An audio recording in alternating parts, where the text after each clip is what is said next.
ఎర్ర సముద్రం ఒడ్డున ఉన్నాము. మరి ఐగుప్తు దేశంలో ఎర్ర సముద్రాన్ని దేవుడు పాయలుగా చేసినట్లుగా మరి వాక్యంలో చదివాము, అనేక పాటలు పాడాము. మరి అదే ఎర్ర సముద్రం ఒడ్డున మరి మేము ఉన్నాము.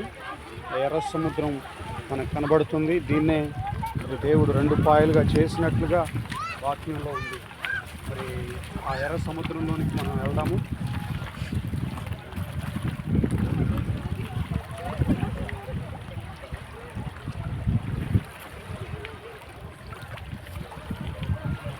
ఎర్ర సముద్రము చుట్టూ మరి కొండలు, లోయలు, అన్ని పర్వతాలే ఉన్నాయి.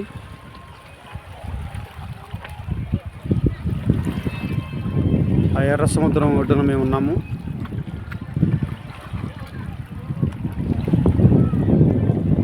దేవునికి మహిమ కలుగును గాక.